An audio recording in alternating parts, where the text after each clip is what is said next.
Mark எழுதின சுவிசேஷம் mark 11:22-23 ஆகிய வசனங்கள். இயேசு அவர்களை நோக்கி, தேவனிடத்தில் விசுவாசம் உள்ளவர்களாய் இருங்கள். எவனாகிலும் இந்த மலையை பார்த்து நீ பெயர்ந்து சமுத்திரத்தில் தள்ளிண்டு போ என்று சொல்லி தான் சொன்னபடியே நடக்கும் என்று தன் இருதயத்தில் சந்தேகப்படாமல் விசுவாசித்தால் அவன் சொன்னபடியே ஆகும் என்று மெய்யாகவே உங்களுக்கு சொல்லுகிறேன்.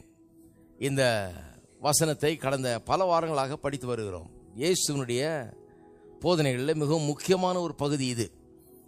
நிறைய நேரத்தில் நான் பார்த்திருக்கிறேன். நான் வளர்ந்து வந்த காலத்தில் யாரும் இதை தொடவே மாட்டாங்க. ஏன்னா இது சர்ச்சைக்குரிய ஒரு காரியமாக இருக்குது. மலையை பார்த்து சொன்னால் கூட சமுத்திரத்தில் போய் அது விழுந்துடும் அப்படின்னு சொல்லியிருக்கு. இது எப்படி பிரசங்கம் பண்ணுறதுன்னு தெரியாமலே நிறைய பேர் இதை தொடவே தொடர்றதில்லை, இதை விட்டுருவாங்க அப்படியே.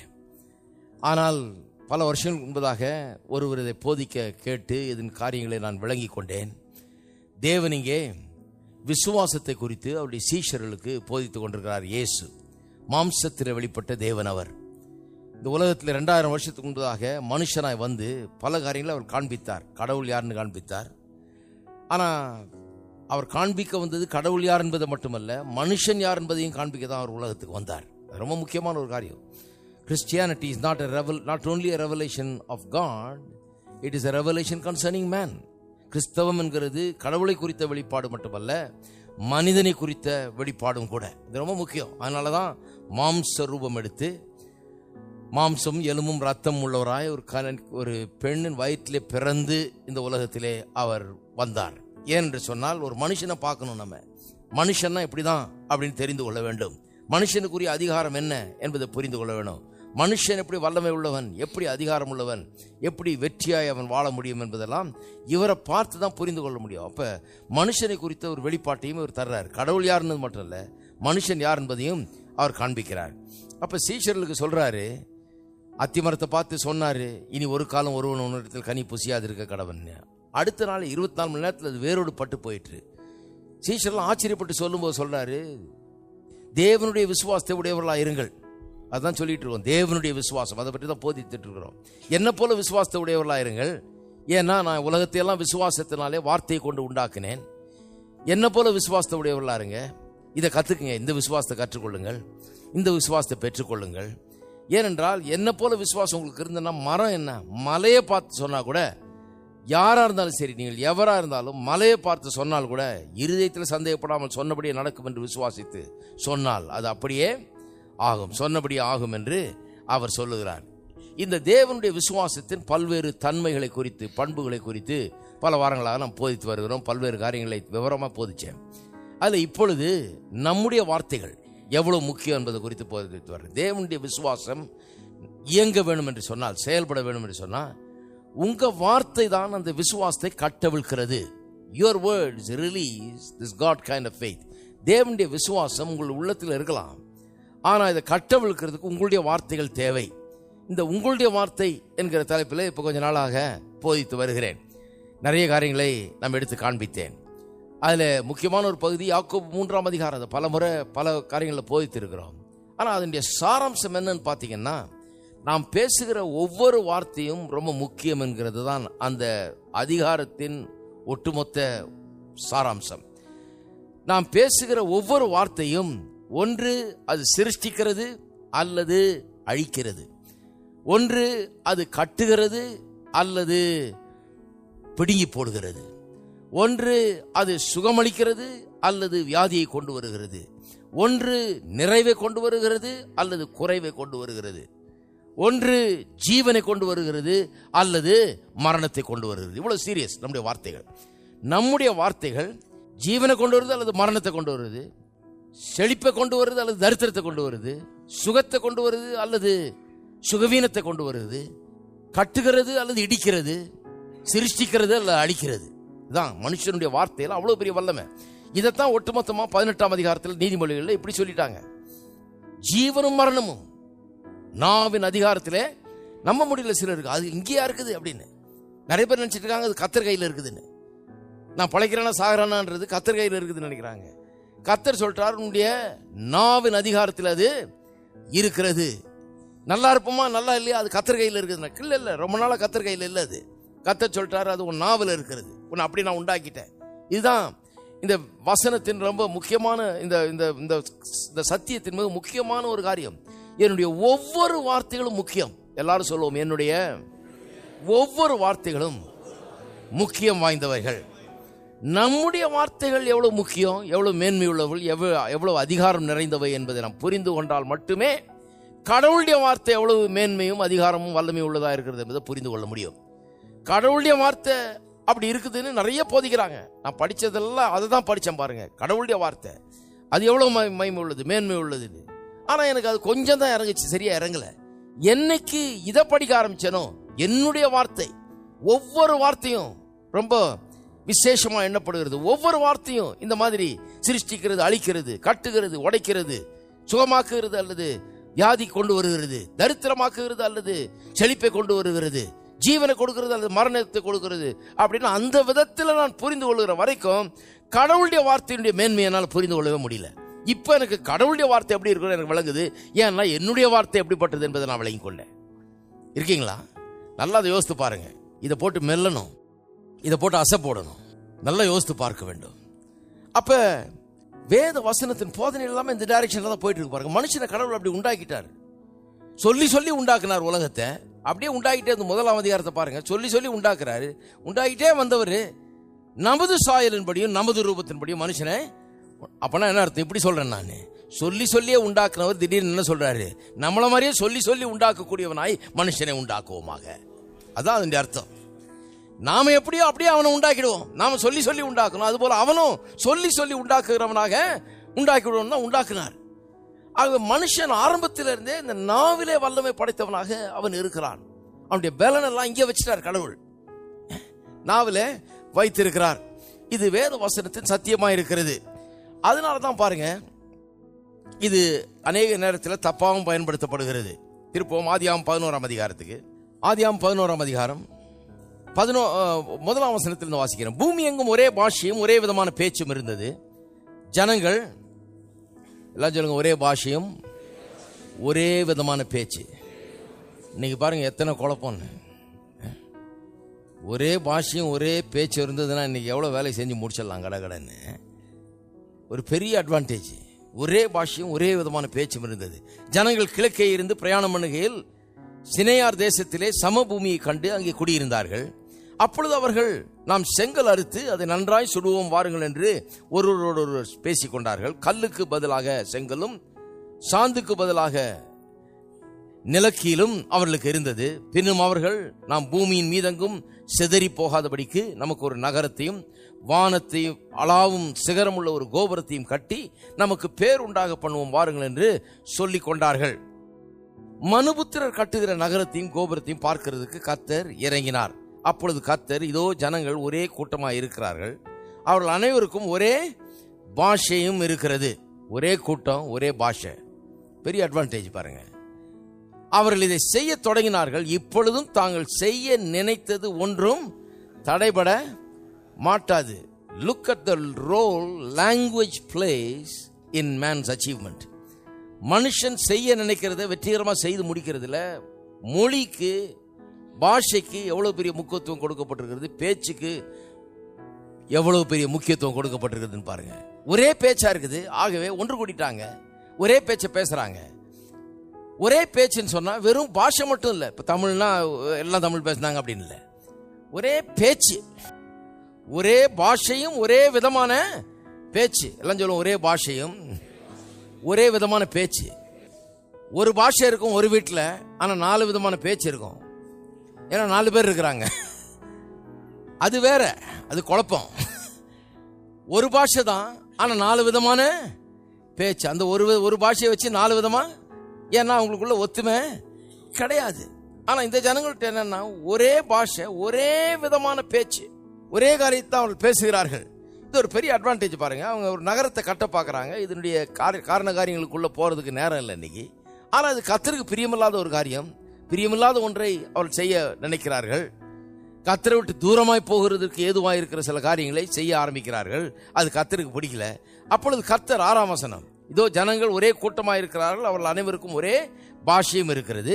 அவர்கள் இதை செய்ய தொடங்கினார்கள். இப்பொழுதும் தாங்கள் செய்ய நினைத்தது ஒன்றும் தடைபட மாட்டாது என்று இருக்கிறார்கள். கர்த்தரே சர்டிஃபிகேட் கொடுத்துட்டார், இவன் செய்ய நினைச்சதை கண்டிப்பாக செஞ்சு முடிச்சிருவான். ஏன்னா ஒரே விதமான பேச்சு இருக்குது.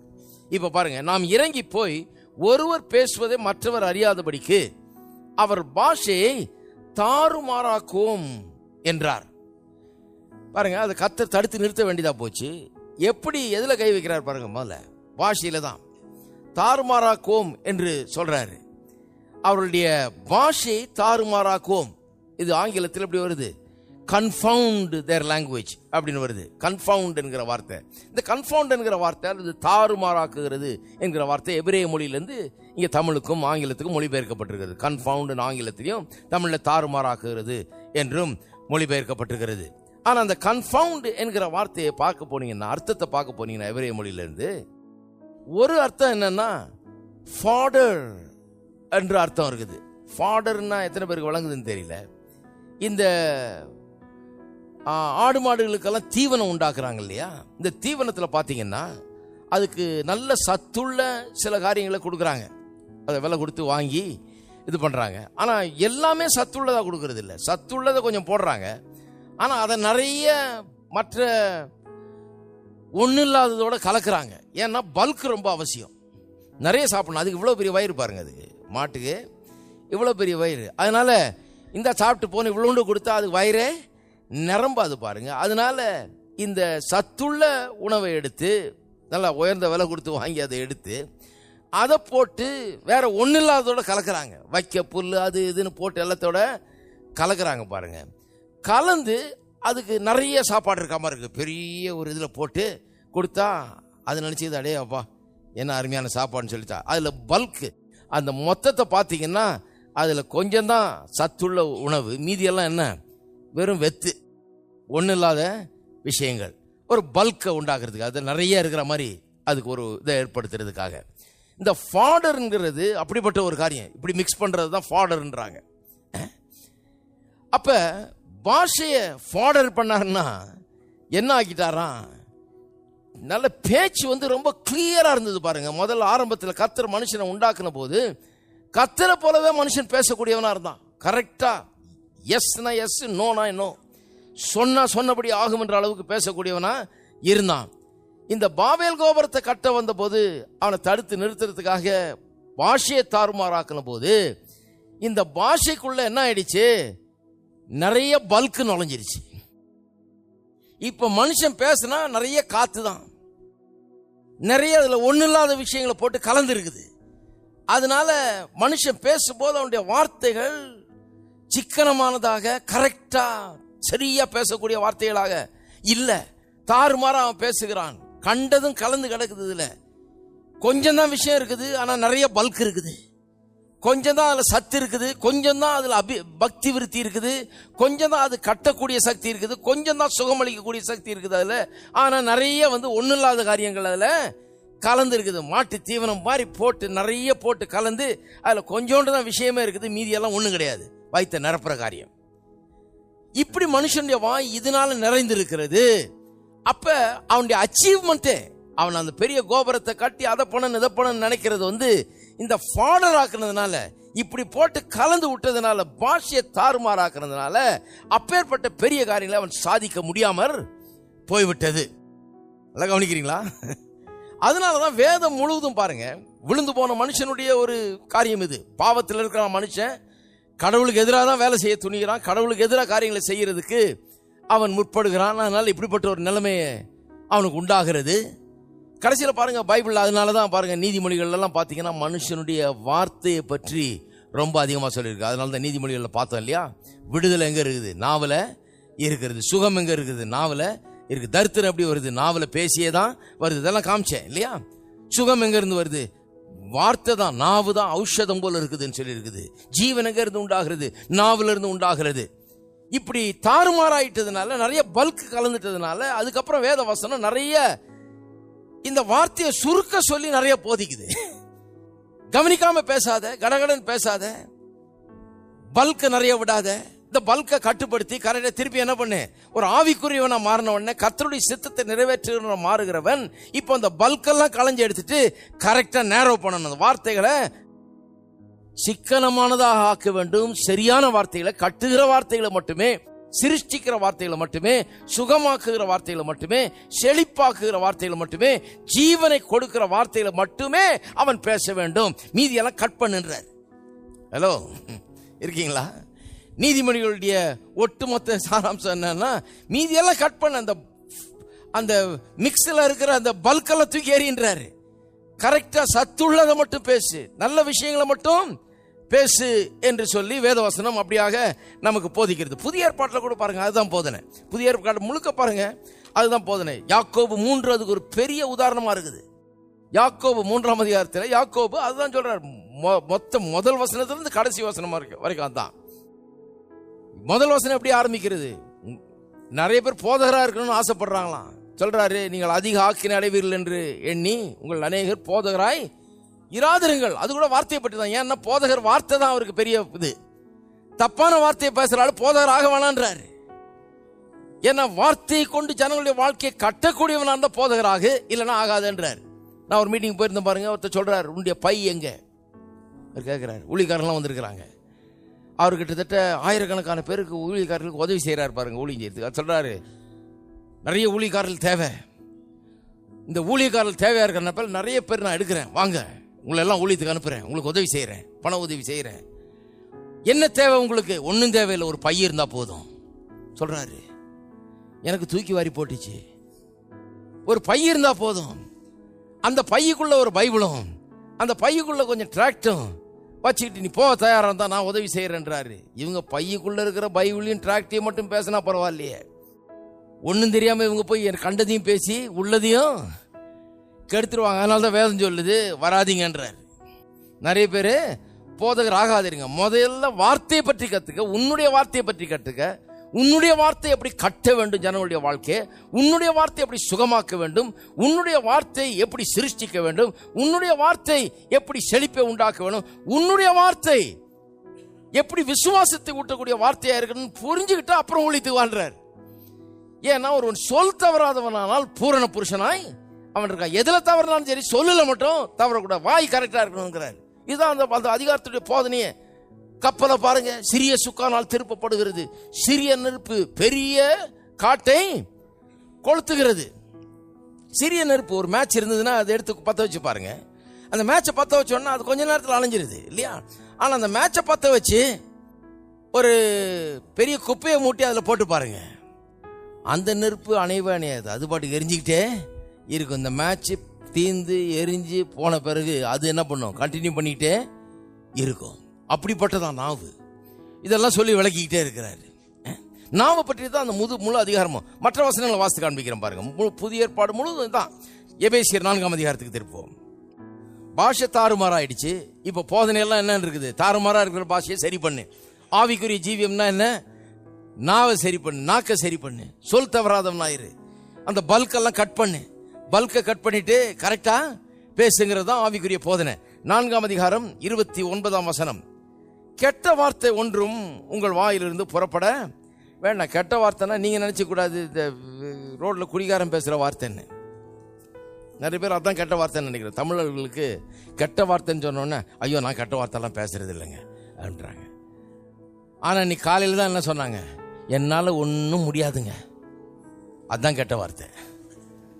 என்கிட்ட ஒரு நயா பைசா இல்லைங்க, அதுதான் கெட்ட வார்த்தை. நான் ஒரு நாளும் நல்ல சுகமா இருந்ததே இல்லைங்க, அதுதான் கெட்ட வார்த்தை. எங்க வீட்டுல யாரும் காலேஜில் படிச்சதே இல்லை, அதுதான் கெட்ட வார்த்தை. நாங்க என்னைக்கும் உருப்பட்டதே இல்லை, அதுதான் கெட்ட வார்த்தை. எங்க தாத்தா காலத்துல இருந்து நாங்க கடன்ல தான் இருக்கோம், அதுதான் கெட்ட வார்த்தை. இருக்கீங்களா? ஹலோ, நீங்க மற்றபடி கெட்ட வார்த்தை பேச மாட்டீங்கன்னு தெரியும் எனக்கு, நல்ல ஆட்கள் தான். ஆனா எத்தனை கெட்ட வார்த்தை காலையில இருந்து சிலர் பேசியிருக்காங்க தெரியுமா? ஆனா அவங்களுக்கு அது கெட்ட வார்த்தையாவே தெரியல. வேதம் சொல்லுகிறது கெட்ட வார்த்தை ஒன்றும், எல்லாம் சொல்லுங்க ஒன்றும், ஒண்ணு கூட. ஏன்னா ஒரு வார்த்தையே டேஞ்சர். ஏன்னா சிறிய நெருப்பு பெரிய காட்டை டக்குன்னு அது ஞாபகம் வரணும். சிறிய நெருப்பு தான் மேட்ச் பத்த வச்ச மாதிரி. சிறிய அந்த ஒரு வார்த்தையில என்னங்க வந்துட போகுதுன்னாங்க, அதுதான் அந்த மேட்ச் மாதிரி. அந்த ஒரு வார்த்தை, அந்த சின்ன மேட்ச் குச்சியை பத்த வச்ச உடனே அது ஒன்றும் பெருசா தெரியல. ஆனா அதை வச்சு வேற எதையாவது பத்த வச்சு பாருங்க, ஹலோ போச்சு. அதுலதான் ஆரம்பமாகிறது அந்த ஒன்றும். கெட்ட வார்த்தை ஒன்றும், எல்லாம் சொல்லுவோம் ஒன்றும், ஒரு வார்த்தை கூட. அப்ப என்ன பண்ணணும்? ஒவ்வொரு வார்த்தையும் கவுண்ட் பண்ண வேண்டியதா இருக்குது. ஒவ்வொரு வார்த்தையும் ஜாக்கிரதையை கவனிக்க வேண்டியதா இருக்குது.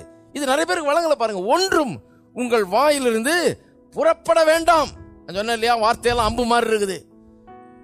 அம்பு சங்கீதம் சொல்லுது இல்லையா, 64 சங்கீதம் 4 சொல்லுது, அம்பை போல கசப்பான வார்த்தைகளை எய்கிறார்களாம். எய்ந்த உடனே அதை ஒண்ணும் பண்ண முடியாது, போய் அடிச்சிடும். அது எய்கிறதுக்கு முன்னால யோசிக்கணும். இதை எய்தால் மனைவி இருப்பாளா போயிடுவாளா, இதை எய்தால் வாழ்க்கையை கட்டுவோமா இல்ல அழிப்போமா, இதை எய்தால் நம்ம உருப்படுவோமா அல்லது ஒண்ணுமில்லாம போவோமா, இதை எய்தால் என்ன நடக்கும்னு யோசிக்கணும். ஏன்னா எஞ்சிட்ட பிறகு ஐயோ திரும்பி வா அம்பேன்னு சொல்ல முடியாது. வேணாம் வேணாம் அம்பே, நான் மனசை மாத்திக்கிட்டேன். சில சொல்றாங்க, சொல்றது சொல்லிடுறது, அப்படி சொல்றது I take it back brother. அது எப்படி டேக் இட் பேக்? இது ஆரோ ஆச்சு, இது அம்பாச்சு, இதை டேக் பேக் பண்ண முடியாது, திருப்பி எடுக்க முடியாது. கெட்ட வார்த்தை உங்கள் வாயிலிருந்து புறப்பட வேணாம். உங்களோட அம்புல இருந்து, அந்த நாணுல இருந்து அந்த அம்பு புறப்பட வேணாம். கை எடுத்துறாதீங்க, பிடிச்சிங்க அதை கரெக்டா, அந்த வார்த்தையை கரெக்டா கண்ட்ரோல் பண்ணுங்க. ஒன்றும் உங்கள் வாயிலிருந்து புறப்பட வேண்டாம். பக்தி விருத்திக்கு ஏதுவான நல்ல வார்த்தை உண்டானால், இல்லைன்னா ஒன்னும் பேசாதீங்கன்றாரு. உண்டானால், அப்படி இருக்குமானால், பக்தி விருத்திக்கு ஏதுவான நல்ல வார்த்தை உண்டானால் அதையே கேட்கிறவர்களுக்கு பிரயோஜனம் உண்டாகும்படி பேசுங்கள். அதையே, வேற எதையும் வேணாம். நல்ல வார்த்தை இருக்கா அதை பேசுங்க, கெட்ட வார்த்தையா பேச வேணாம். கீழே தள்ளுற வார்த்தையா பேச வேணாம், மேல தூக்குற வார்த்தையா அதை பேசுங்கள். எவ்வளவு கரெக்டா சொல்றாங்க பாருங்க. ஆவிக்குரிய உபதேசம்னா இதுதான் ஆவிக்குரிய உபதேசம். எப்படி ஒரு மனுஷன் நல்ல ஆவிக்குரிய மனுஷனா மாறுறது, ஒரு முற்போக்கான மனுஷனா மாறுறது, இந்த வார்த்தையை வச்சு ஒர்க் பண்ணணும். பல்கெல்லாம் கட் பண்ணணும். இந்த வேண்டாத வெத்து இருக்குது பாருங்க, வைக்க புல்லு அது இது போட்டு கலக்குறாங்க பாருங்க, இதெல்லாம் அதுல ஒண்ணும் கிடையாது. அதுல நியூட்ரிஷனல் வேல்யூ ரொம்ப மினிமம் தான். மற்ற இந்த மற்ற இதுல தான் வைட்டமின் அது இது எல்லாம் போட்டு வச்சிருக்கிறாங்க. அது இவ்வளோண்டு தான். ஆனா அது ஒண்ணு இல்லாதான் நிறைய இருக்கும். அது போல வார்த்தைகளை கட் பண்ணுங்கன்றாரு. அடுத்த வசனம் எடுப்போம். எபேசியர் 5:4 பாருங்க. 4ஆம் அதிகாரத்தில் அப்படியே ஆரம்பிச்சு பிராக்டிக்கல் டீச்சிங் கொடுக்குறாரு. முதல் 3 அதிகாரத்தில் இயேசு என்னெல்லாம் பண்ணியிருக்காருங்கிறத பற்றி அருமையாக எடுத்து சொல்றாரு, ஒரு பெரிய வெளிப்பாட்டையே கொடுக்குறாரு. 4ஆம் அதிகாரத்தில் பிராக்டிக்கல் டீச்சிங் ஆரம்பிக்கிறார். 4, 5, 6 இயேசு இப்படிலாம் பண்ணியிருக்கிறதுனால நீங்க எப்படி வாழ வேணும்ன்றதான் போதனை. அதில் 4ஆம் அதிகாரத்திலேயே 29ஆம் வசனத்தில் உடனே கெட்ட வார்த்தைலாம் பேசக்கூடாது, நல்ல வார்த்தை மட்டும் பேசுங்கன்ட்டாரு. இப்போ 5ஆம் அதிகாரம் 4ஆம் வசனம் பாருங்க. 5ஆம் அதிகாரம் 4ஆம் வசனம். அப்படியே வம்பும் புத்தியீனமான பேச்சும் பரியாசம் தகாதவைகள். வம்பும் புத்தியீனமான பேச்சும் பரியாசமும் தகாதவைகள். எப்படி சொல்லியிருக்கு பாருங்க, பேச்சு தான், திருப்பியும் பேச்சு தான் சப்ஜெக்ட். இந்த வம்பு, புத்தியீனமான பேச்சு, பரியாசம், தகாதவைகள். அப்ப அதெல்லாம் பல்க் கட் பண்ணுன்றார்.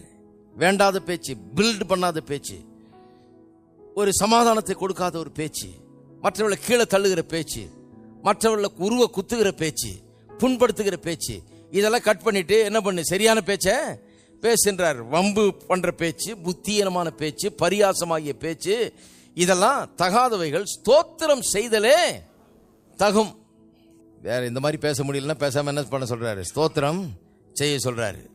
திருப்போம் பவுல், அது இதெல்லாம் சொன்னது யாரு, பவுல். மத்திய எழுதின சுவிசேஷம் 5ஆம் அதிகாரத்துக்கு திருப்போம். 5:37. மத்திய 5:37. இயேசுவே போதிக்கிறார் பாருங்க. இப்ப இயேசுவே அதை டீல் பண்றார். உள்ளதை உள்ளதென்றும் இல்லதை இல்லதென்றும் சொல்லுங்கள், இதற்கு மிஞ்சினது தீமையினால் உண்டாயிருக்கும். உள்ளதை உள்ளதென்றும் இல்லதை இல்லதென்றும் சொல்லுங்கள், இதற்கு மிஞ்சி பேச வேணான்றார். ஏ ஏ நே நே அவ்வளவுதான், அதுக்கு மேல வேணான்றார். இப்படி பேசினா எத்தனை திருமண வாழ்க்கையை காப்பாற்றப்பட்டிருக்கும், நீ எத்தனை குடும்பம் நல்லா இருந்திருக்கும், எத்தனை பிரச்சனை வராமல் இருந்திருக்கும், தொழிலில் எவ்வளவு பிரச்சனைகள் வராமல் இருந்திருக்கும். வாயை திறந்து பட்டு பட்டு பட்டுன்னு பேசுறதுனால தானே பிரச்சனை, வேலை போச்சு. வாயை திறந்து பட்டு பட்டுன்னு பேசுறதுனால தான் பொண்டாட்டி போச்சு. வாயை திறந்து பட்டு பட்டுன்னு யோசிக்காம பேசுறதுனால தான் சந்தோஷம் போச்சு, சமாதானம் போச்சு, பணம் போச்சு, காசு போச்சு. நேற்று பேப்பர்ல படிச்சுட்டு இருந்தேன் பாருங்க. சரியா எந்த ஊருக்கு டாக்ஸில ஏறி இருக்காங்க, போய் ஏதோ வெளிநாட்டில். அங்கே டாக்ஸில ஏறிட்டு எந்த ஊருக்கு போகணுன்றத சரியா சொல்ல தெரியல, பேச்சில் பிரச்சனை. என்னத்தையோ உளறி தள்ளியிருக்காங்க. அவன் 300 மைல் தள்ளி கொண்டு போய் இறக்கி விட்டுருக்கான். இறக்கி விட்டு அதுக்கு கூலியா 1 லட்ச ரூபாய் வாங்கிட்டு போயிட்டானா. 1,00,000.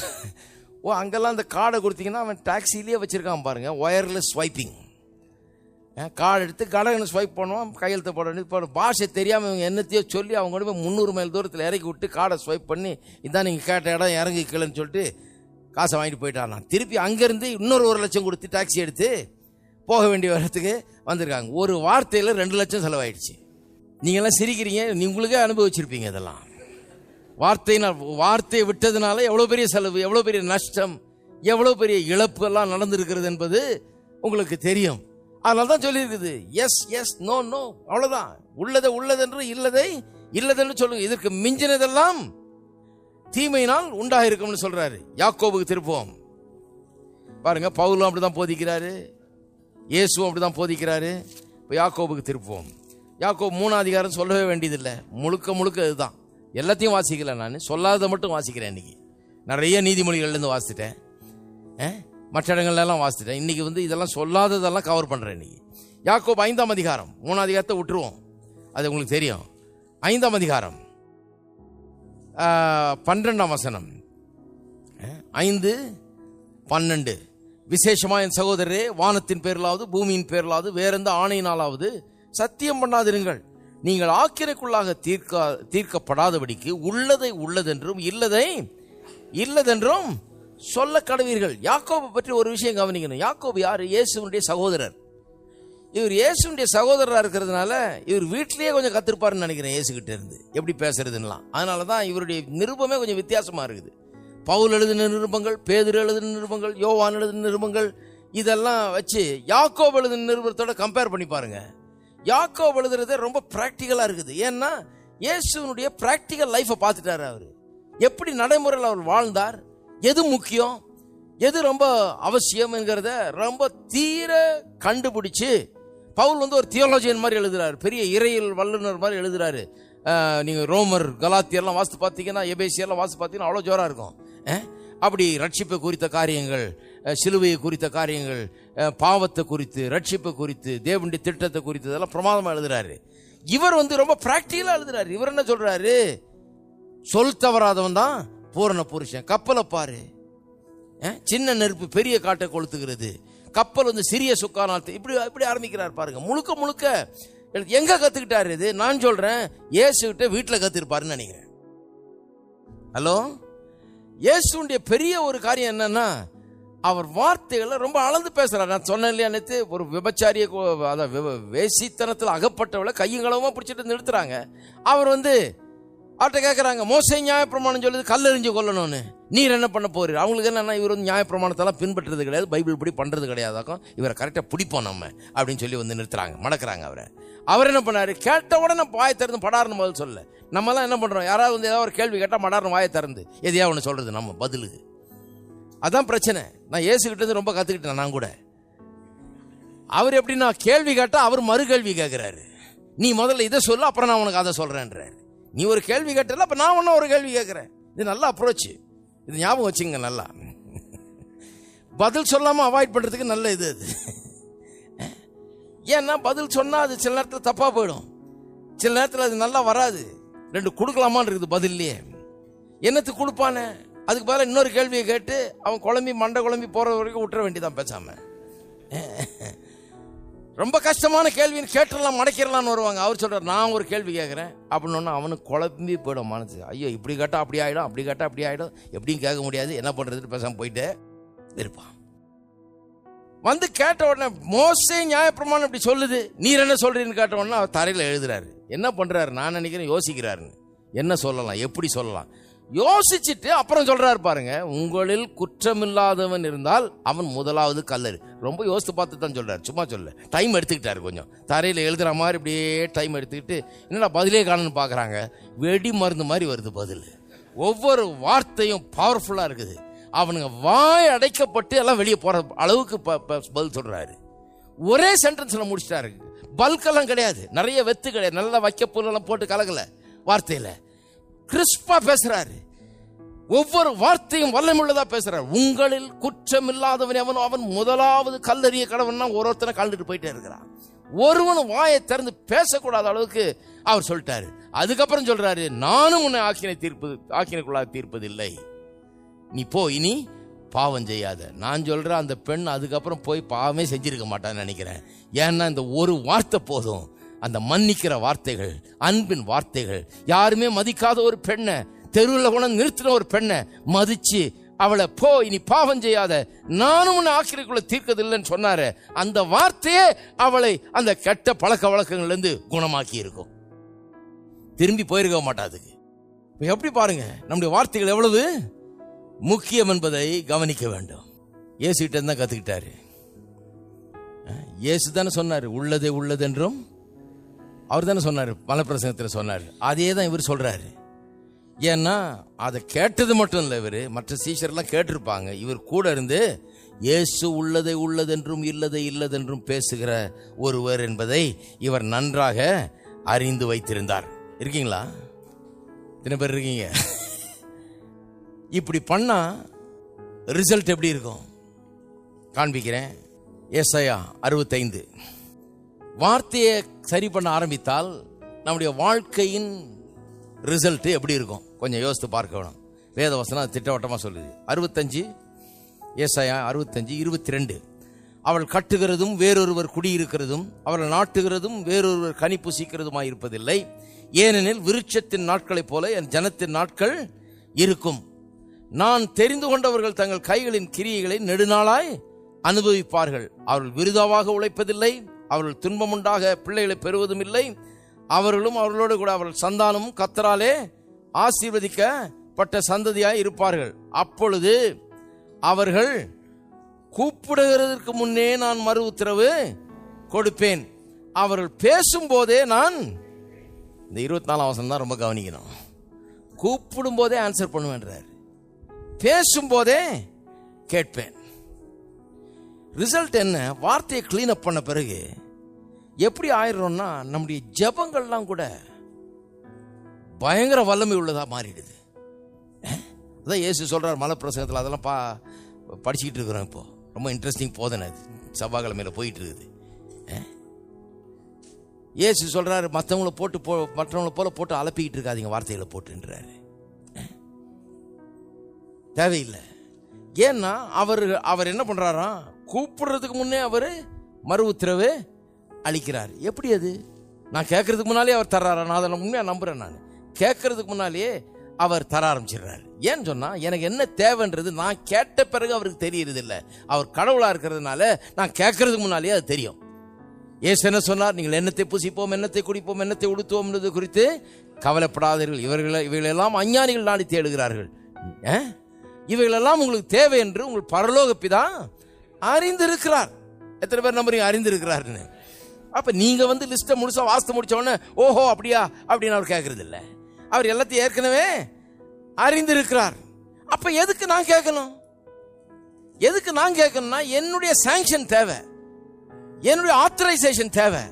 நான் சொல்லணும், எனக்கு அது வேண்டும், எனக்கு அதை தாரும் என்று எப்ப கேட்பேன் அவர் காத்துட்டு இருக்கிறார். அவருக்கு தெரியும் எனக்கு தேவைன்னு. நான் எனக்கு தேவை, எனக்கு தாருன்னு கேட்ட உடனே நான் அதை ஆத்தரைஸ் பண்ணி விட்டேன். அந்த டிரான்சாக்சனை ஆத்தரைசேஷன் கிடைச்ச உடனே ரிலீஸ் பண்றாரு. அப்ப அவர் ஏன் ஆத்தரைசேஷனுக்காக காத்துக்கிட்டே இருக்கிறாரு? ஹலோ, பிரச்சனை நான் சொல்லிதான் அவருக்கு தெரிஞ்சு அப்புறம் போய் அவர் அது இருக்குதான்னு பார்த்து அப்புறம் அதை அவர் ரெடி பண்ணி ஒரு 4 நாள் பொறுத்து வான்னு சொல்றது இல்ல. அவர் சொல்றாரு, கூப்பிடுகிறதுக்கு முன்னே அவர்களுக்கு. ஏன் நிறைய பேருக்கு கூப்பிட்டு கெஞ்சி கூப்பாடு போட்டு கண்ணீர் விட்டு பல நாட்கள் அழுது பல நாட்கள் உபவாசித்து பல நாட்கள் கிடந்து எல்லாம் பண்றாங்கன்னு சொன்னா, நிறைய இந்த வைக்கப்புல்லு தான் ஜாஸ்தி இருக்குது ஜபத்துல. பல்கு தான் நிறைய தாறுமாறான பாஷையை உபயோகப்படுத்தி ஜபம் பண்ணி கொண்டிருக்கிறார்கள். வெத்து ஜபம், ஒண்ணுமில்லாத பேச்சு, எந்த பிரயோஜனமும் இல்லாத பேச்சு. ஆக்சுவலா அந்த ஜபம் அவர்களுக்கு ஜபம்னா என்னன்னு தெரியல. பாருங்க, ஒரு கடைக்கு போறீங்க, ஹோட்டலில் உட்காருங்க சாப்பிட்றதுக்கு. காலையில் உட்கார்ந்த உடனே அவன் கேட்குறான், என்ன வேணும்னு கேட்குறான். நீங்க சொல்றீங்க ஒரே பசியா இருக்குதுன்றீங்க. ஐயோ ஒரே பசிங்க, நேற்றுலேருந்து சாப்பிடவே இல்லை. ஏன் கேட்குறீங்க? வயிறு அப்படியே பிடுங்குதாக்கும், அப்படியே கொல்லுதாக்கும். என்ன கஷ்டமா இருக்கு தெரியுமா, என்ன வலிக்கு தெரியுமா, சாப்பிடாம கிடக்கிறேன் நான் அப்படின்னு. அவன் இந்த கதையெல்லாம கேட்டான். நிறைய பேருடைய ஜபத்தை கேட்டு பாருங்க, அப்படிதான் இருக்குது. நிறைய பேருடைய ஜபம் அவன் கேட்குறான், பூரி மசாலா வேணுமா, பொங்கல் வேணுமா, வடை வேணுமா, தோசை வேணுமா, இட்லி வேணுமா, உப்புமா வேணுமா, என்ன வேணும்னா ஒரே பசி. என் பசியை எங்க போய் சொல்றது அப்படின்னா என்ன அர்த்தம்? அவன் எது காத்துட்டு இருக்கிறான்? பூரின்னு வாயில எப்போ வருதான் ஓடி போயிடுவான் அவன் கடை கடை. ஏன்னா பூரி அங்க ரெடியா இருக்குது. ஹலோ, இனிமே போய் அவன் பூரிக்கு வேண்டிய மாவை வாங்கிட்டு வந்து ஆட்ட போறது இல்ல. பூரி அங்க போட்டுட்டா இருக்கான். உங்க வாயில இருந்து பூரின்னு வந்தவொடனே கட கட கடன்னு போற 2 பூரி எடுத்து வச்சு போட்டு கொண்டாந்து பட்டாருன்னு வைக்கிறான். நீங்க சொல்லி முடிக்கிறதுக்குள்ள சில ஹோட்டல்களில் கொண்டாந்து வச்சிருவான் இல்லையா? இருக்கீங்களா?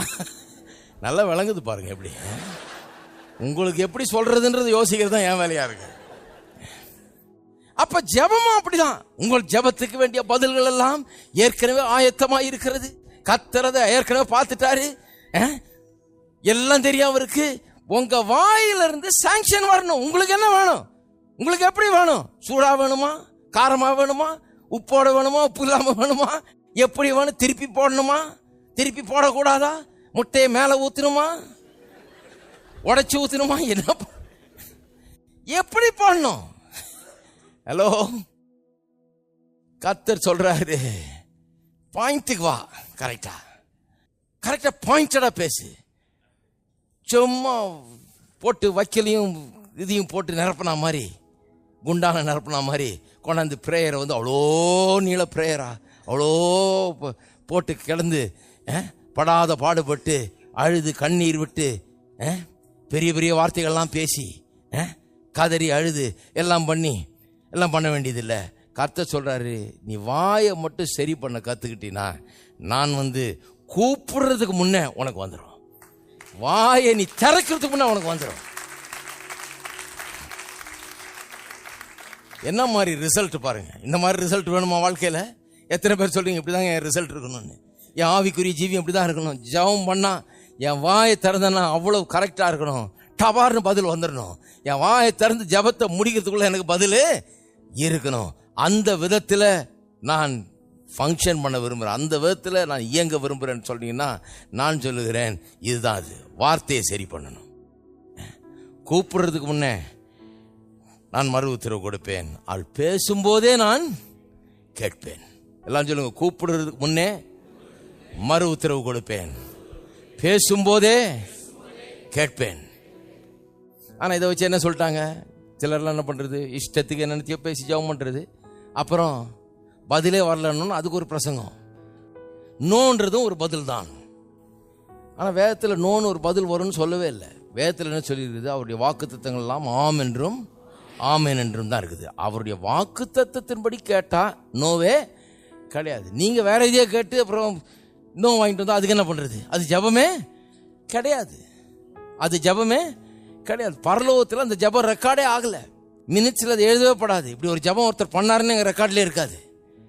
நான் நினைச்சது உண்டு, ஆண்டவரே இது இவ்வளோ ஜனங்க இவ்வளோலாம் ஜெபம் பண்ணுறாங்களே, அதெல்லாம் வச்சு என்ன பண்ணுறீருன்னா அவருக்கு அதை பற்றி ஒன்றும் தெரியல. அவருக்கு எந்த ஜெபம், யார் ஜெபம்ன்றாரு அவர். ஏன்னா அந்த ஜெபம்லாம் பரலோகத்தில் எடுக்கப்படுறதே கிடையாது, கவுண்ட் பண்ணுறதே கிடையாது, அதை ரெக்கார்ட் பண்ணுறதே கிடையாது. எந்த ஜெபம் அங்கே கவுண்டட், எந்த ஜெபம் அங்கே எழுதப்படுகிறது, எந்த ஜெபம் அங்கே ரெக்கார்ட் பண்ணப்படுகிறதுனா அவருடைய வார்த்தையின்படி அவருடைய சித்தத்தின்படி கேட்கிற ஒன்று தான். அதற்கு நோங்கிற பதிலே கிடையாது, அது எஸ் என்ற பதில் தான். கூப்பிடுறதுக்கு முன்னே கேட்கிறாரு, பேசும்போதே அவர் கேட்கிறாரு, கூப்பிடுறதுக்கு முன்னே கொடுக்கிறார். அதுதான். இருக்கீங்களா? நான் சொல்லுகிறேன் அருமையானவர்களே என்று கேட்டுக்கொள்கிறவர்களுக்கு நான் சொல்லுகிறேன், நீங்க கண்ணீர் விட்டு கதற வேண்டியதில்லை. நீங்க கேட்கிறதுக்கு முன்னவே கொடுக்கிற கர்த்தர் ஒருவர் இருக்கிறார். உங்களை நேசிக்கிற கர்த்தர் இருக்கிறார்.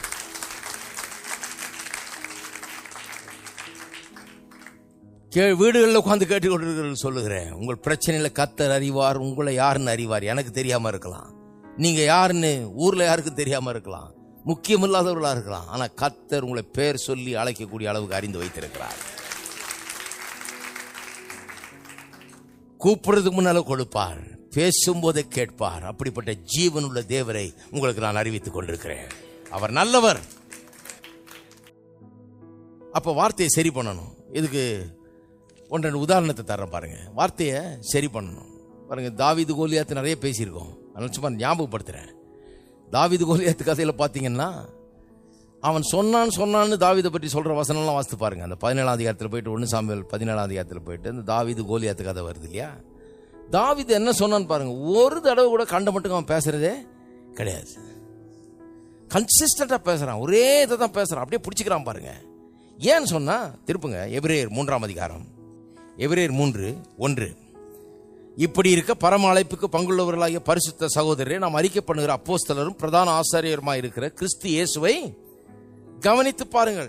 யாரா அவர்? கிறிஸ்து இயேசு. நாம் அறிக்கை பண்ணுகிற அப்போஸ்தலர், பிரதான ஆசாரியர். எல்லாம் சொல்லுங்க, நாம் அறிக்கை பண்ணுகிற இயேசு.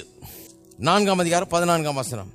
வானங்கள் வழியாய் பரலோகத்திற்கு போன தேவகுமாரனாக இயேசு மகா பிரதான ஆசாரியர் நமக்கு இருக்கிறபடியால் நாம் பண்ணின அறிக்கையை உறுதியாய் பற்றி கொண்டு கடவோம்.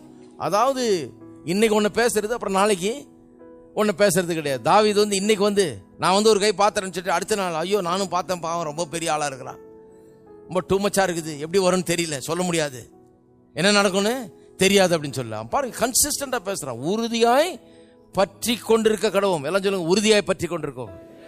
பண்ண அறிக்கையை நீங்க என்ன சொன்னீங்களோ, எதை விசுவாசித்தீங்களோ, எதை சொன்னீங்களோ அதை உறுதியாய் பற்றி கொண்டிருக்க கடவும். 10ஆம் அதிகாரம், எபிரேயர் 10ஆம் அதிகாரம் 23ஆம் வசனம். அல்லாமலும் நம்முடைய நம்பிக்கையை அறிக்கையிடுகிறதில் அசைவில்லாமல். எல்லாம் சொல்லுங்க, அசைவில்லாமல். அதான் ரொம்ப முக்கியம். அசைவில்லாமல். அசைவில்லாமல்னா என்ன? சந்தேகப்படாமல். கொஞ்சம் இப்படின்றது அப்புறம் அப்படின்றது, ஆகும்ன்றது அப்புறம் ஆகாதுன்றது, முடியுன்றது அப்புறம் முடியாதுன்றது, நடக்கும்ன்றது அப்புறம் நடக்காதுங்கிறது, ஜெயிப்பேங்கிறது அப்புறம் தோப்பேங்கிறது, அப்படி அல்ல. அசைவில்லாமல் நாம் நம்பிக்கை அறிக்கையிடுகிறதில் அசைவில்லாமல் உறுதியா இருக்க கடவும். வாக்கு தத்தம் பண்ணினவர் எப்படிப்பட்டவர்? உண்மை உள்ளவர். எல்லாம் சொல்லுங்க, வாக்கு தத்தம் பண்ணினவர் உண்மை உள்ளவர். அதனால என்ன நடக்குதுன்னு பார்க்காதீங்க. ஏன்னா வாக்கு தத்தம் பண்ணினவர் உண்மை உள்ளவர். என்ன நடக்குதுன்னு பார்த்தா அதுக்கேற்ற மாதிரி பேச்ச மாத்திராதீங்க. என்ன சொல்லி இருக்கிறாருன்னு பார்த்தா அதுக்கேற்ற மாதிரி பேச்ச அமைத்து கொள்ளுங்கள். செட் பண்ணீங்க பேச்ச, அறிக்கையை செட் பண்ணிட்டீங்கன்னா இதுதான் சொல்றீங்கன்னா அதே எப்படிங்க? இல்லங்க, அதான் சொல்லி இருக்குது பைபிள்ல, சரிதான். நான் இருந்தா கூட எங்க வீட்டுல நீங்க பார்க்கணும் என்ன பிரச்சனைன்னு. அதை தான் பார்க்காதீங்கன்ற. எதை செட் பண்ணிடுங்க? என்ன சொல்றீங்க, என்ன அறிக்கை செய்றீங்கன்றதை செட் பண்ணிடுங்க. செட் பண்ணிட்டு அதுல உறுதியா இருக்க கடவுள்னு சொல்லி இருக்குது. ஏன்னா வாக்கு தத்தம் பண்ணினவர் உண்மை உள்ளவராய் இருக்கிறாரே. பக்கத்துல இருக்க ஆளை பார்த்து சொல்லுங்க, வாக்கு தத்தம் பண்ணினவர் உண்மை உள்ளவராய் இருக்கிறாரே. உண்மை உள்ளவராய் இருக்கிறாரே. எவ்வளவு அற்புதமான ஒரு காரியம் பாருங்க. தாவீதை பார்த்தீங்கன்னா அவன் சொன்னான்றதெல்லாம் வாசித்து பாருங்க. இப்படி சொன்னான் அப்படி சொன்னான் எல்லாம் பார்த்தீங்கன்னா எப்படி ஜெயிப்பன்றதான் சொல்றான். கடைசியில் சொல்றான், அவன் தலையை சீவி ஆகாயத்து பறவைகளுக்கு நான் போட போறேன்றான். அவன் மிரட்டுறான், தினுண்டு பாயலா இருந்துக்கிட்டு என்ன நாய் அடிக்கிற மாதிரி நீ வர்றியா, நீ ஒரு கோலோட வர்றியா, என்ன நினைச்சிட்டு இருக்க அப்படின்றான். மிரட்டி பார்க்குறான். இவன் அசைகிற மாதிரி இல்லை. நீ என்ன மிரட்டினாலும் இப்படிதான். எல்லாரும் சொல்றாங்க, அப்பா அவன் பெரிய ஆளு, இவன் அசைகிற மாதிரி இல்லை. என்ன சொன்னாலும் அசைவில்லாமல் உறுதியாக இருக்கிறான். எதுல? அவன் என்ன சொன்னாலும் அதுல உறுதியா இருக்கிறான். எதை பேசுறான்? ஒன்றும் இல்லை. இப்படிதான் ஒரு கரடி வந்தது, அதை அடிச்சு போட்டேன்றான். ஒரு சிங்கம் வந்தது, அதை தாடியை பிடிச்சி கிழிச்சு போட்டேன்றான். என்ன மாதிரி ஆள் பாருங்க. அதே சொல்றான். சொல்லியிருக்கலாம், சிங்கம் கரடி எல்லாம் அடிச்சங்க, ஆனா இவன் அதை விட பெருசா இருக்கிறாங்க. எப்படின்னு தெரியல, என்ன ஆகுமோ தெரியல. நீங்கள்லாம் ஜெபம் பண்ணுங்க, நீங்களாம் 2 நாள் உபவாசம் போடுங்க, பார்க்குறேன், நான் போய் ஏதாவது தேருமான்னு பார்க்குறேன் அப்படிங்கள. நீங்களாம் ஜெபம் பண்ணிக்கிட்டே இருங்க, எனக்கு பின்னால் இருந்துட்டு நான் போய் பார்க்குறேன் அப்படின்னு சொல்லலாம். சொல்லிட்டான், முடிவை சொல்லிட்டான். இப்போ இப்படி தான் ஆகும். தலையை சீவி ஆகாயத்து பறவைகளுக்கு போடுவேன். சொல்றீங்களா? நீங்க அப்படி சொல்றீங்களா? சொன்னதில் உறுதியாக இருக்க வேணும். திருப்போம் தானியேலின் புஸ்தகம் 3ஆம் அதிகாரம் 14ஆம் வசனம்.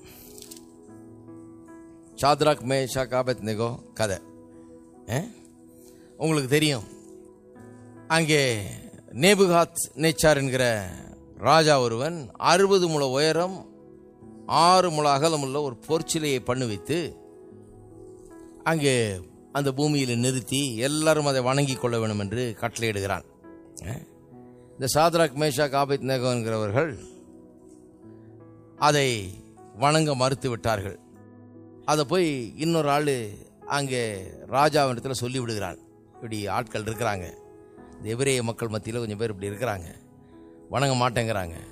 ராஜாவே சேலஞ்ச் பண்ணுற அளவுக்கு எந்த ராஜாவுக்கும் தலை வணங்க மாட்டாங்களாம் அப்படின்னு சொல்லி சொல்கிறாங்க. 14ஆம் வசனத்தை பாருங்கள். நேபுகாத்நேச்சார் அவர்களை நோக்கி, சாத்ராக், மேஷாக், ஆபேத்நேகோ என்பவர்களே, நீங்கள் என் தேவர்களுக்கு ஆராதனை செய்யாமலும் நான் நிறுத்தின பொற்சிலையை பணிந்து கொள்ளாமலும் இருந்தது மெய்தானா? இப்பொழுதும் எக்காலம், நாகசுரம், கிண்ணறம், வீணை, சுரமண்டலம், தம்புரு முதலான சகலவித கீத வாத்தியங்களின் சத்தத்தை நீங்கள் கேட்கும்போது தாழ விழுந்து நான் பண்ணி வைத்த சிலையை பணிந்து கொள்ள ஆயத்தமாக இருந்தால் நல்லது. பணிந்து கொள்ளாதிருந்தீர்களானால் அந்நேரமே எரிகிற அக்கினி சூளை நடுவிலே போடப்படுவீர்கள். உங்களை என் கைக்கு தப்பு வைக்க போகிற தேவன் யார் என்றான். பணிந்து கொண்டா நல்லது, இல்லைன்னா அக்கினி சூளையில் தூக்கி போட்டு வேண்டாம். பதில கவனிங்க. சாத்ராக், மேஷாக், ஆபேத்நேகோ என்பவர்கள் ராஜாவை நோக்கி, நேபுகாத்நேச்சாரே, இந்த காரியத்தை குறித்து உமக்கு உத்தரவு சொல்ல எங்களுக்கு அவசியம் இல்லை. இன்னும் கேட்டால் எப்படி சொல்கிறாங்கன்னா, இதுக்கு ஒன்றும் டைம் எடுக்க வேண்டியதில்லை, நாங்கள் என்ன பதில் சொல்லணும்னு யோசித்தெல்லாம் பார்க்க வேண்டியது இல்லை, இதுக்கு ஒன்றும் பதில் சொல்கிறதுக்கு ஒன்றுமே இல்லைன்றான். நாங்கள் ஆராதிக்கிற எங்கள் தேவன் எங்களை தப்புவிக்க வல்லவராய் இருக்கிறார். அவர் எரிகிற அக்கினி சூளைக்கும் ராஜாவாகிய உம்முடைய கைக்கும் நீங்களாக்கி விடுவிப்பார். நீங்களாக்கி விடுவிப்பார். எப்படி சொல்கிறாங்க பாருங்க. இதை பற்றி பதில் சொல்றதுக்கு ஒண்ணுமே இல்லை. எங்கள் கர்த்தர், நாங்கள் ஆராதிக்கிற எங்கள் தேவன் எங்களை விடுவிப்பார் அப்படின்னு சொல்லிட்டு 18ஆம் வசனம் இங்கே தான் குழப்படி வருது பாருங்க. விடுவிக்காமற் போனாலும், இதை நிறைய பேர் பிடிச்சிட்டு இருக்கிறாங்க. இது மாதிரி வசனம் தான் தேடிட்டு இருக்கிறாங்க நிறைய பேர். அதனால் நான் இதை தேடி கண்டுபிடிச்சி அதுக்கு பதில் சொல்ல வேண்டியதாக இருக்குது.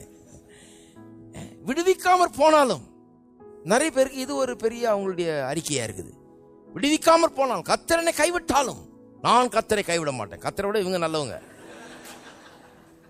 கர்த்தர் ஒருவேளை கைவிட்டுருவாங்க, இவங்க கைவிட மாட்டாங்களா? என்ன பெரிய ஆளுங்க பாருங்க.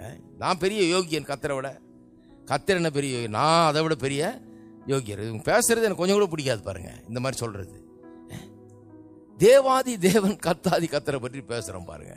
இவங்க சொல்றாங்க, நாங்கள் ஆராதிக்கிற எங்கள் தேவன் எங்களை தப்புவிக்க வல்லவராய் இருக்கிறார். அவர் எரிகிற அக்கினி சூளைக்கும் ராஜாவாகிய உம்முடைய கைக்கும் நீங்களாக்கி விடுவிப்பார். விடுவிக்காமற் போனாலும் நாங்கள் உம்முடைய தேவர்களுக்கு ஆராதனை செய்வதும் இல்லை, நீர் நிறுத்தின பொற்சிலை பணிந்து கொள்வதும் இல்லை என்கிறது ராஜாவை உமக்கு தெரிந்திருக்க கடவுது என்கிறார்கள். இதில் என்ன சொல்றாங்க?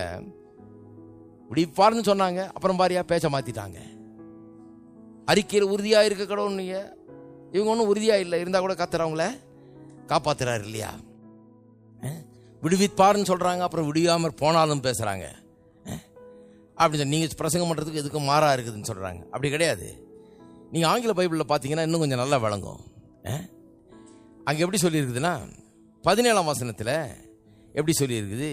இஃப் இட் பி சோ, அப்படிதான் ஆரம்பிக்குது அது.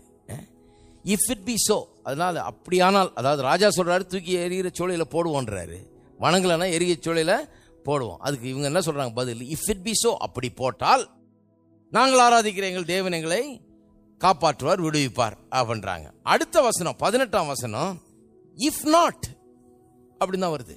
இஃப் நாட், இஃப் நாட்னா விடுவியாமற் போனார்ல, அப்படி போடாவிட்டாலும் நாங்கள் ஆராதிக்க மாட்டோம்.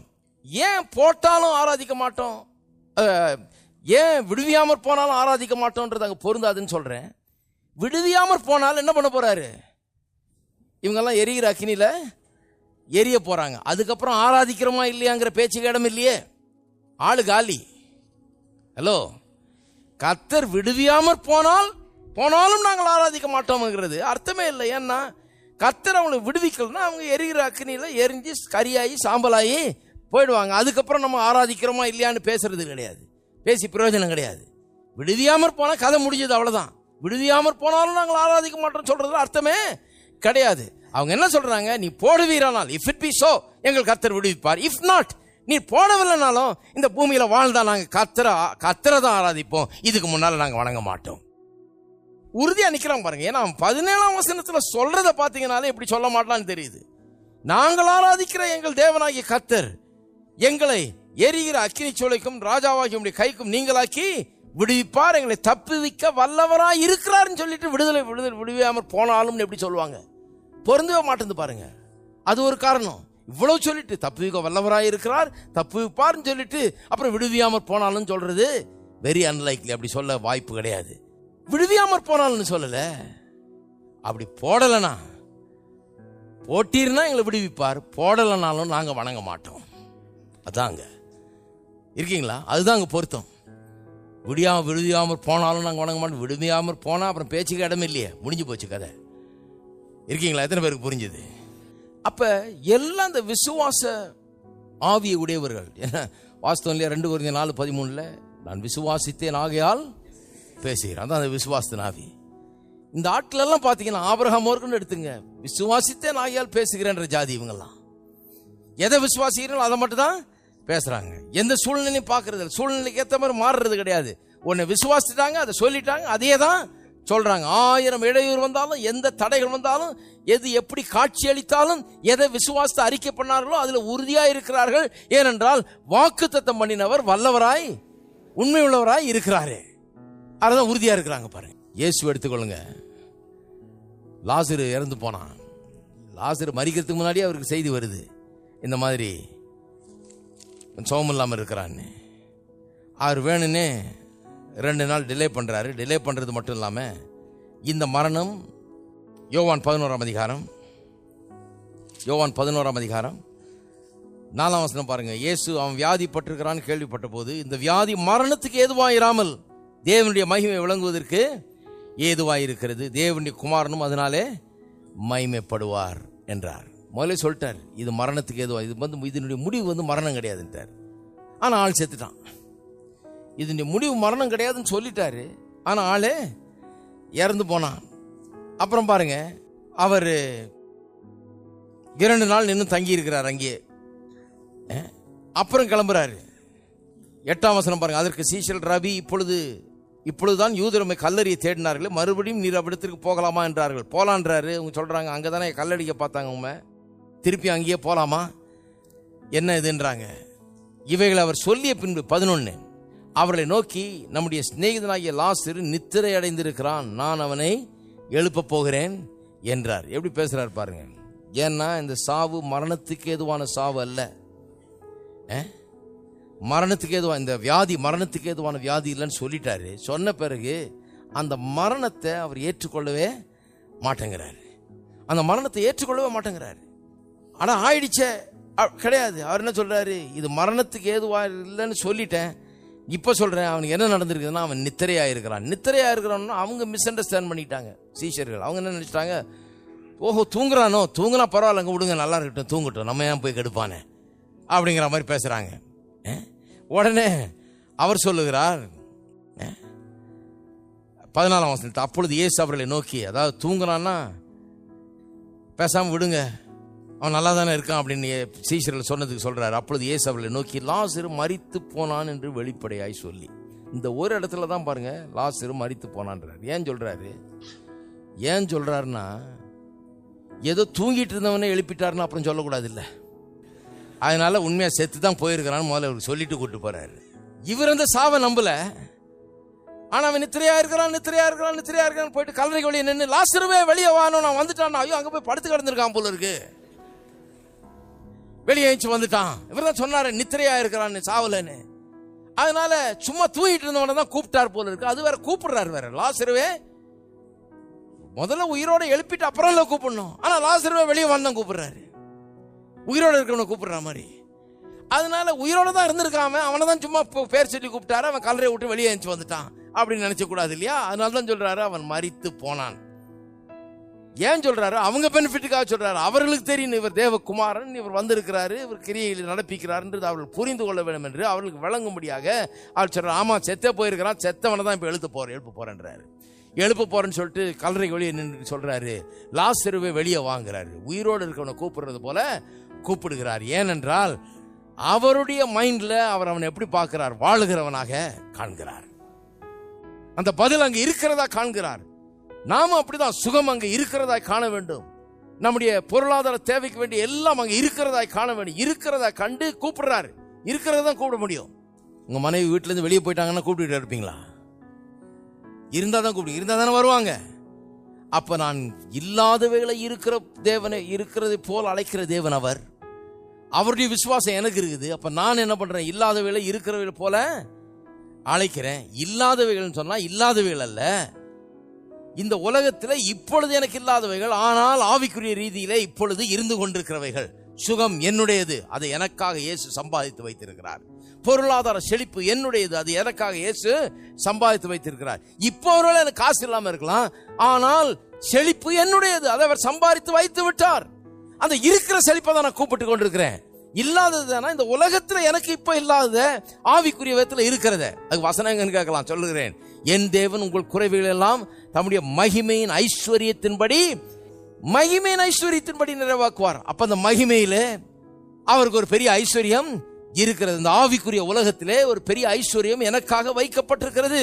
அந்த ஐஸ்வர்யத்திலிருந்து என்னுடைய தேவைகள் சந்திக்கப்படுகிறது. அந்த ஐஸ்வர்யம் இருக்குதா இல்லையா? இருக்குது. அது உண்டா இல்லையா? இருக்குது. அதிலிருந்து என்னுடைய தேவைகள் சந்திக்கப்படுகிறது. அப்பொழுது அந்த ஐஸ்வர்யத்தை நான் கூப்பிடுகிறேன். இல்லாதவளை இருக்கிறது போல அழைக்கிற தேவன் எனக்கு இருக்கிறார். நான் அவரை மாதிரியே தான், அவருடைய விசுவாசம் தான் எனக்கு இருக்குது. நானும் அழைக்கிறேன், வா, நான் அது வருது. ஹலோ, எத்தனை பேர் நம்புறீங்க பணத்தை கூப்பிட்டா கூட வரும்? ஹலோ, பணமே வந்ததுங்க, பணம் வரும்.